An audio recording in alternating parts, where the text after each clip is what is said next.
Hi, this is Mark with Night Owl Ministries. Okay, in the last two videos, parts 1 and 2, I showed Mark Taylor's association with Rick Joyner. So I wanted to give you just a little information on Rick Joyner in case you haven't heard of him. This is Rick Joyner, apologeticsindex.com is where we are here.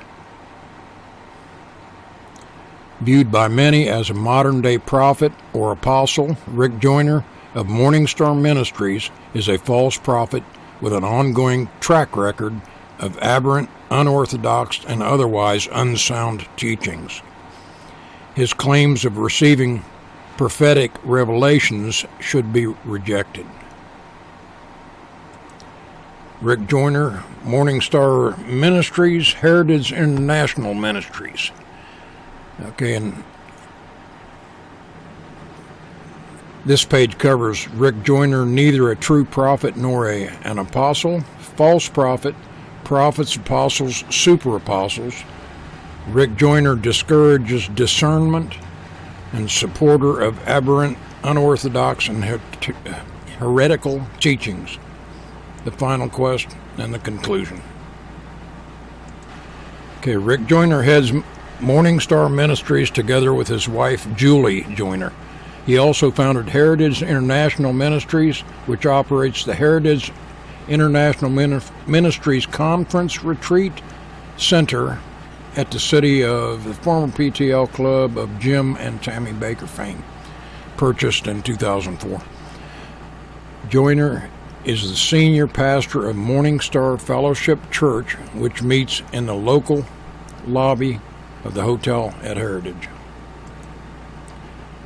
Rick Joyner has authored 40 books. Many people who bought into the controversial renewal and revival movements, Toronto Blessing, Brownsville Revival, Lakeland Revival, and similar excesses in charismatic Christianity, such as the New Apostolic Reformation, consider Rick Joyner to be a prophet and or an apostle.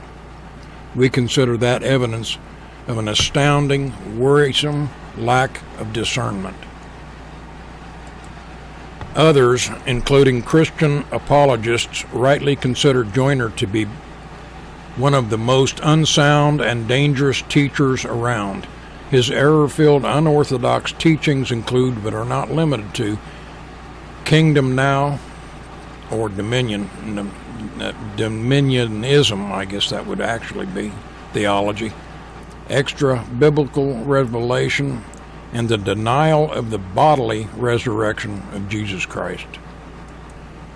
Rick Joyner, neither a prophet nor an apostle. Rick Joyner is neither a true prophet nor apostle. He teaches too much error to be either. He holds out, by his many books, an appearance of taking us to higher ground, when in reality he robs us of a rich doctrinal heritage as well as the Bible. His dominionism is false and utopian, and he confuses his resurrection, the reign of Christ, with the present state of the church, thereby misleading Christians with false hope. Joyner claims of revelation knowledge produce a dulling effect in regard to a desire for the scriptures. Joyner's books are a jumble of confusion. One has to wade through a lot of sludge to find a few nuggets of truth. The CRN Journal says that Joyner is peddling a dark mysticism, and they conclude Joyner leaves us no middle way. Either we treat him as God's chosen super prophet for the end times, or we treat him as a man in the grip of evil deceit and seek to expose him as such. And the source for that is The Higher Life of Rick Joyner, Chasing the Delusion of Power and Dominion, a quarterly journal from October through December of 2000. Joyner's false teachings abound and multiply. It may be sloppy writing or unclear theology, but it becomes even more serious as Joyner slips into teachings that would be welcome in the Kingdom Hall. meeting place of Jehovah's Witnesses, theologically a cult of Christianity. How should we view Jesus? We should view him as the Bible does. John 2:21, 22, and Luke 24:39 make it abundantly clear that Jesus arose in his physical body. The bodily resurrection is foundational truth in the Christian faith. Jesus, as our mediator, exists in a glorified, resurrected body. He is forever the God-man. The truth of the two natures of Christ, called a hypostatic union, and has always been defended by the church. Christ exists in two natures, humble and divine. Apparently, Joyner either denies this or simply does not understand it. He proposes there is a tendency to continue relating to him as the man from Galilee. Jesus is not a man. He was and is a spirit. He took the form of the servant and became a man for a brief time. And then it has a 72 there. I don't know why that is. Joyner couldn't be clearer in his declaration. Jesus is not a man. He was and is spirit. Emphasis added. Joyner finds himself closely aligned with Gnosticism, one of the most threatening heresies of the early church. And still to this day it is bad. There are some on YouTube very bad. More specifically, he is bordering on the form of Doetism, that I'm not quite familiar with, a view which denies Christ's true humanity by saying that Christ was only appeared to have a physical body. However, based on the multiple of scriptures, theologian Louis Berkhoff summarizes the new historical orthodoxy. The incarnation constituted him a complex person, constituted of two natures. He is the God-man, the one divine person, who possessed a divine nature from eternity, assumed a human nature, and now has both. Number 73. I guess that's where it was in the book where they got it out of. Surely no true prophet of God would deny the human nature of Christ or that Jesus is a resurrected, glorified body. Paul reminds us in 1 Timothy 2:5, there is one mediator between God and men, the man, Jesus Christ. How can Joyner say Jesus is not a man? If we accept Prophet Joyner, then we have eroded the doctrinal truths that separate Christianity from the cults. And that source is Higher Life of Rick Joyner by Richard Fisher, Personal Freedom Outreach. Okay, that's enough information on Rick Joyner to where you know you really have to be leery of him. Like I said, I'm going to leave a link to this page in the description. I'll slowly scan down through the rest of this page, but I'm not going to read it. If you want to pause and read it, you could do that too.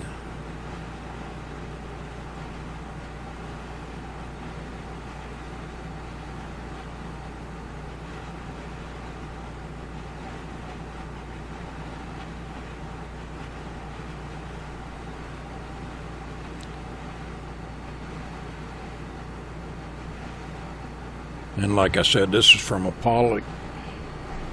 apologeticsindex.com. Link will be in the description.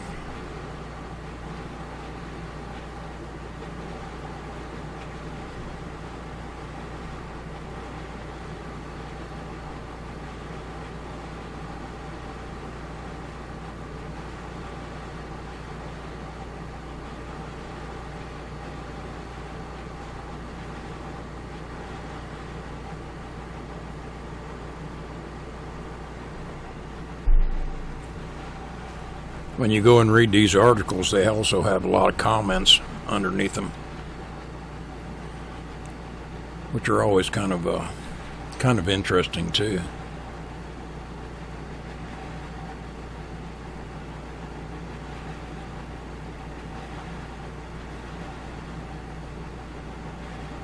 And this is just about to the end here.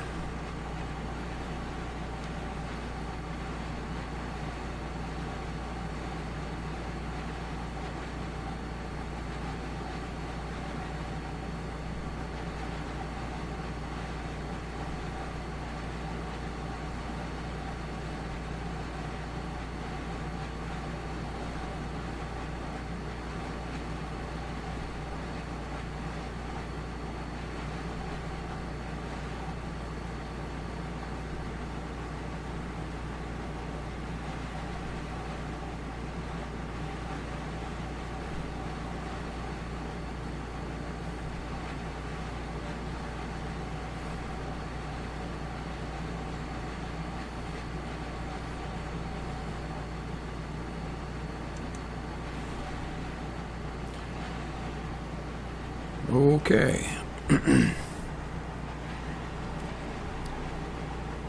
I kind of feel, and this has been part 3, and in the first 2 parts and what I've put in here so far, I feel like I've shined enough light on who Mark Taylor's associates are and who he recommends, that it should really raise some red flags with anybody that chooses to follow him.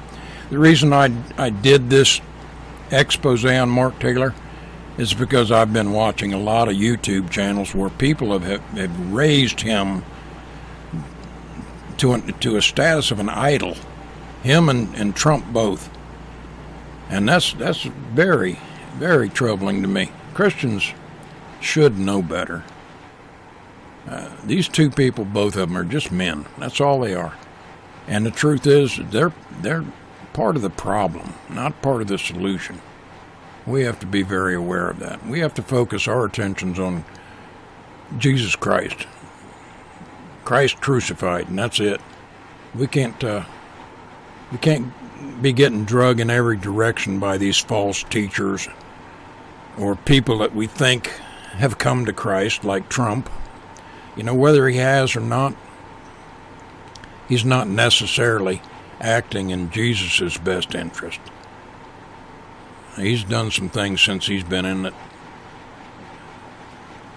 prove that, okay? Now, it's not that I'm anti-Trump or anything like that. Whoever the president of this country is, I'll support him. But I'll also tell the truth about him, too, as I see it. I mean, this is a country I grew up in, and I love it as a country, though I disagree with most of what's going on right now.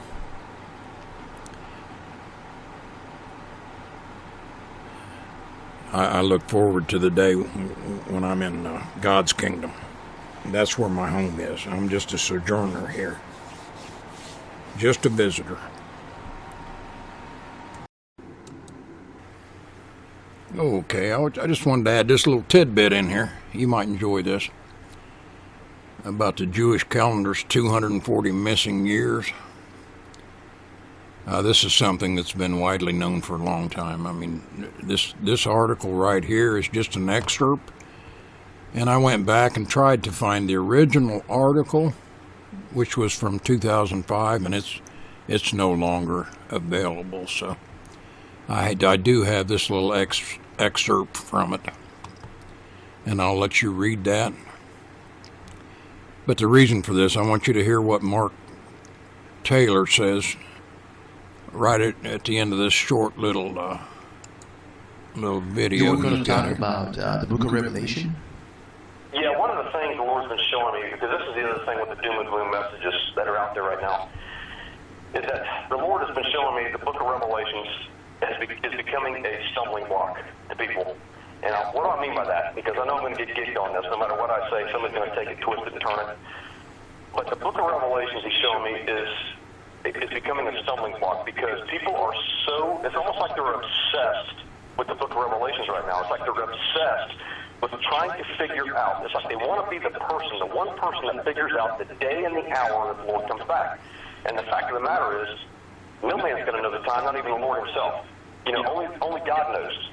So my point to this is that you have believers out there that are saying, hey, you know, we've only got 2 years left, 3 years left. I can't tell you how many times I've heard this, and that is just not the case. Now, if the Lord wants to come back today, he can come back today. If he comes back 100 years from now, he can come back 100 years from now.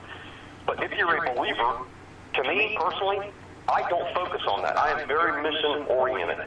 And that's what I want to encourage the people, because it's now becoming an obstacle. Because what's happening is, with these doom and gloom messages, people are not, I've heard this 100 times, we're at the last trumpet, or this, that, and the other. Well, okay, let's say we are.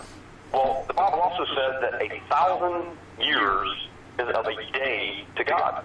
Well, if that's the case, the Lord told me, he says, Mark, he says, it took me 6 days to make the earth. That's 6,000 years.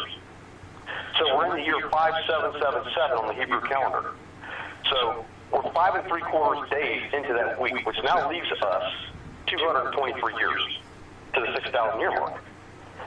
So we have 223 years for something to happen. The point being is don't get stuck on the doom and gloom messages that we're at the last trump or we're here. Because the fact of the matter is, if you're a believer, it shouldn't matter to you anyway.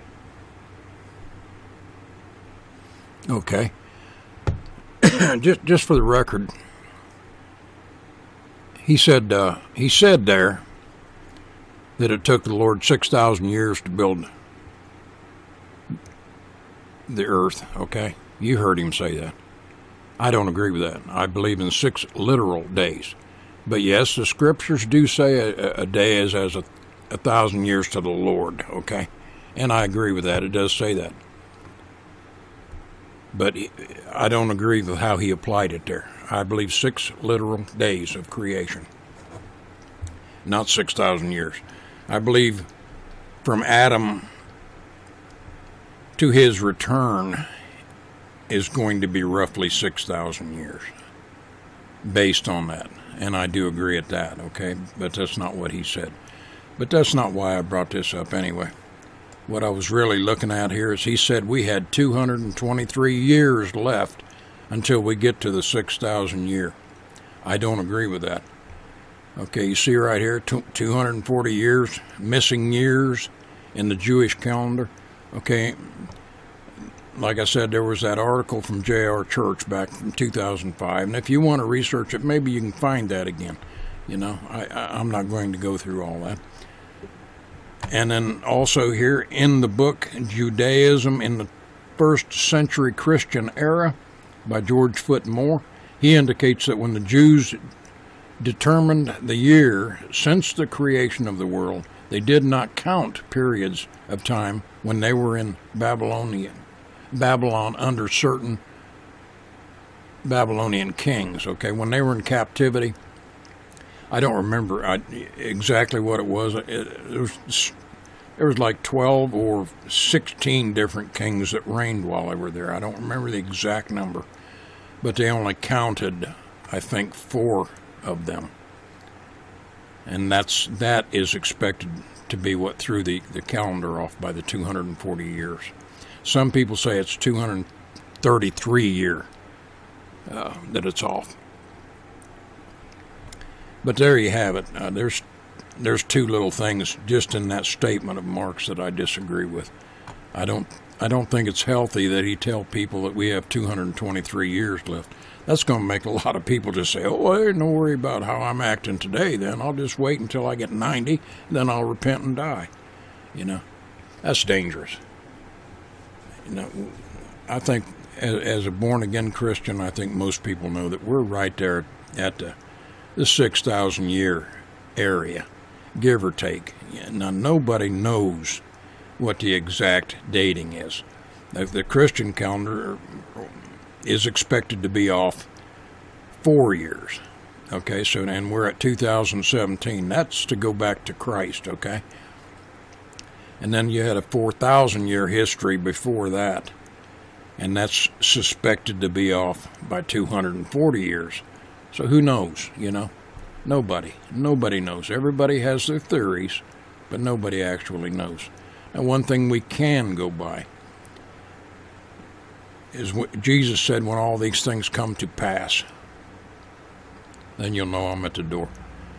And there are some prophecies that take the rebirth of Israel in 1948 as to be that final generation. So you can go by that as well. But 223 years to go, I don't buy that. But like I said, it's just a tidbit, something for you to dwell on, or maybe if you like doing research, something for you to look into.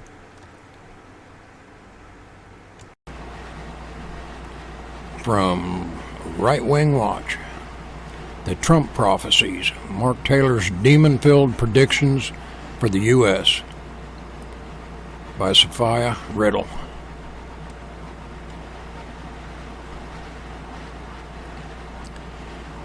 Meet Shekinah Kami, the alter ego of the self-described prophet Mark Taylor, who claims to have foreseen the Donald Trump presidency as early as 2011, and tells all in his new book, The Trump Prophecies, the astounding true story, the man who saw tomorrow, and what he says is coming next. It all started as a retired firefighter watched Trump give an otherwise innocuous interview to Fox News. In his book, Taylor describes how God spoke to him as the interview went on. The Spirit of God says, "I have chosen this man, Donald Trump, for such a time as this. For as Benjamin Netanyahu is to Israel, so shall this man be to the United States." From that moment on, Taylor explains, he felt his political and religious role shift dramatically, realizing that he was no longer simply Mark Taylor, but also Shekinah Kami, a name that supposedly translates from a combination of African and Indian languages into the beautiful one whose desires are fulfilled, and in whose name life the Lord dwells. With the divine word of providence. Blah. The rest of the book is devoted to revealing Taylor's visions about how Trump is the chosen one who will unite the army of God. These prophecies depict political events that range from too unconstitutional to explicitly violent. For example, Taylor argues that we simply must stop saying that the church and or God doesn't belong in politics, and as such, he believes that God will use Trump to unite the church and state by evicting the evil that currently resides in the government. In some cases, possibly arresting politicians who oppose the administration. Among those that will be replaced are 5 Supreme Court justices who will be overthrown in a dramatic fashion, with 1 retired, 1 dead, and 3 forced to resign amidst scandal. In addition to purging the government, Taylor explains, the Spirit of God often tells Taylor that President Trump will finally defeat all threatening non-state actors, as well as such as the Illuminati and ISIS. However, according to Taylor, this process will not be without difficulty. Taylor frequently supplements his prophecies with stories of personal obstacles. Namely, Taylor describes how he is targeted by evil spirits for speaking out against the powers of evil that have strongholds in high places, especially in the Supreme Court.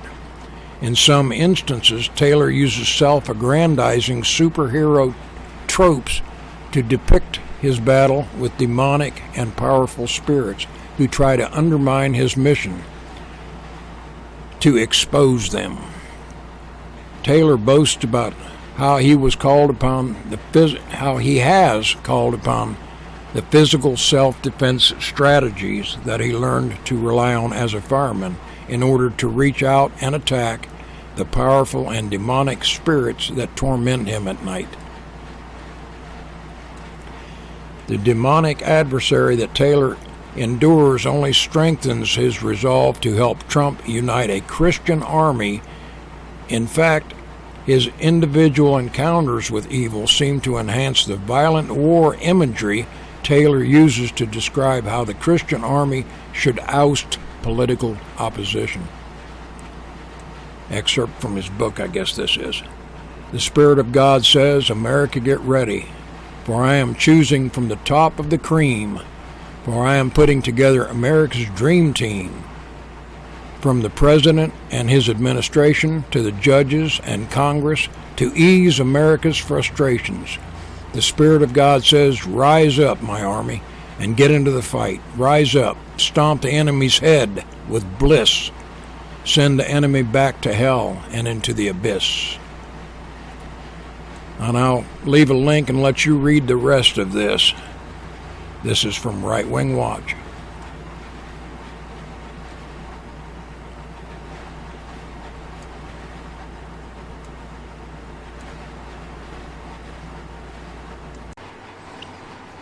Okay, this is a Trumpet Sounds newsletter by Karen E. Connell. I'm not going to read all this. It's a total of 23 pages, but 15 pages of it are related to Mark Taylor.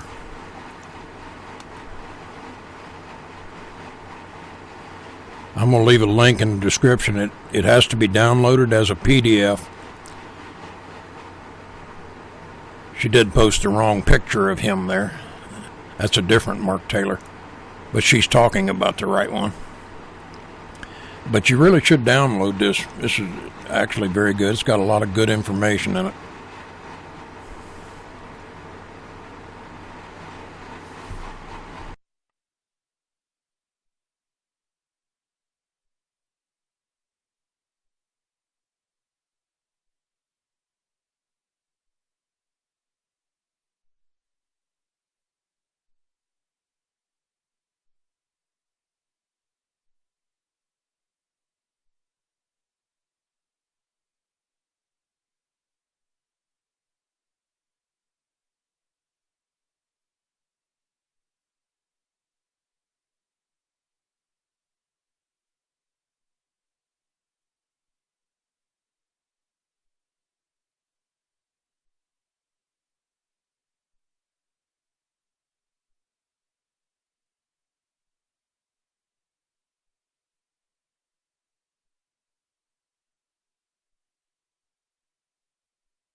You know, I kind of find it funny that I put parts 1 and 2 up. Part 1 has almost 500 views, where part 2 has around 69 views. That tells you right there how many people aren't willing to look at the evidence. They'd rather stand with their idol, Mark Taylor, and their golden calf, Donald Trump. You know, you should really, really educate yourself about these people. Of course, it's entirely up to you. But I see a lot of danger here. And I've been a Christian a long time. I'm not doing this just to bash somebody. I'm doing it because I see a problem here. And if you don't believe in me, that's fine. But at least believe in the work that I do. Look at the evidence. Protect yourself. Otherwise, just fine. Everything went nicely. Who's Finally, telling fine. it, ma'am?